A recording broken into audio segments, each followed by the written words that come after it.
I went for a hike today on a mountain trail. It's near my home and I've never been down this trail before. In fact, I didn't even know it was there. I felt like taking a spontaneous hike today, so I drove around until I found a trailhead. One of the positives to living in the Smoky Mountains. There are trails everywhere. Every day could bring a new trail and not repeat for an entire year. This trail sat on the side of the road, so I pulled my car over on the shoulder and parked. People do this all over the Smokies. You get used to seeing random cars parked everywhere. Usually the trails are popular here and you see several cars parked. No one had parked at this trailhead this morning. I guessed I would be the only person hiking it today, which was fine by me. I would get all this scenery to myself. Of course, I started to wonder if it meant the trail was a bad one. There was the possibility that it led to nowhere exciting or flooded out this time of year, but I didn't care.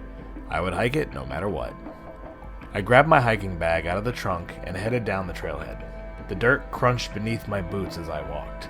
The rich aroma of mountain air and trees filled my nostrils. There was a brief hint of pine trees on the breeze reminding me of Christmas. The trip was already off to a great start. The trail began to ascend the mountains, roots crisscrossed out of the dirt forming what looked like a natural staircase.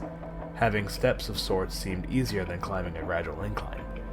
But I knew I would feel the burn in the morning. At the top, I stopped for a moment to retrieve my canteen from the hiking bag. Becoming dehydrated out here could spell danger for a hiker. There are so many trails that someone may not stumble on you for hours or even days. The path weaved around flat ground for a little less than a mile before it started its descent back down. In the back of my mind, I made a mental note that I would have to climb back up this incline on my way back. I wasn't looking forward to it. By the end of the trail, I would be tired. After another half mile or so, I found a small stream with a bridge crossing it. Well, I'd say bridge, but it was more like a fallen log. Someone had fashioned a thin log into a bridge. It was easy enough to cross, but I could only imagine crossing it in the rain. It would be too easy to slip off. Luckily, the drop was only about 2 feet into the small stream. Another mile or so later, I started to see something in the trees ahead. I had no idea what to expect at the end of this trail. Many trails out here end at waterfalls, so I was hoping for the same. But whatever this was looked man-made. I could see the outline of a wooden roof and walls as they appeared through the trees. It was a little peculiar. At first, I thought I had stumbled onto someone's property by mistake. Continuing forward, I made my way to the small clearing. Surrounded by vines and weeds stood a dilapidated cabin.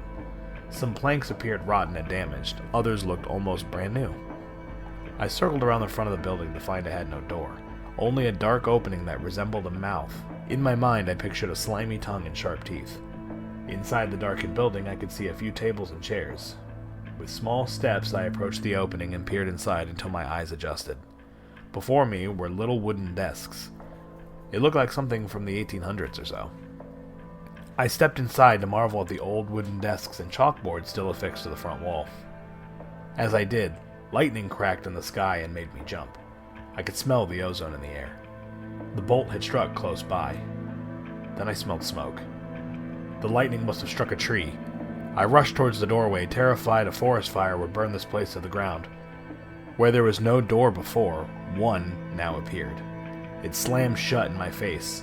Smoke billowed from under the door, and I could feel the heat radiating off the wood. I knew the building would burn in a matter of seconds. All around me, screams burst out, and I threw my hands over my ears.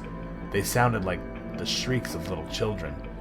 I scanned the room, hoping to see some kids hiding in the corner, but there was no one there but me. The schoolhouse groaned and creaked as it threatened to collapse. Sweat poured down my face as I searched for an exit. A voice broke through the schoolhouse like the wailing of an older woman. I turned to see the outline of someone flailing around in front of the chalkboard. Her invisible hand struck the chalkboard and scratched down with a terrible sound. The children's screams grew louder and I forced myself to move.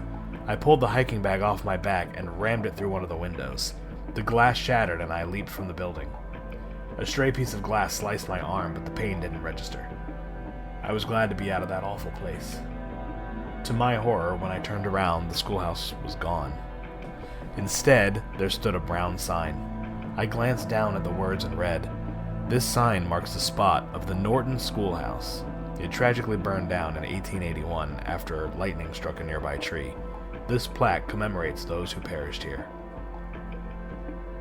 The hike back to my car was a blur.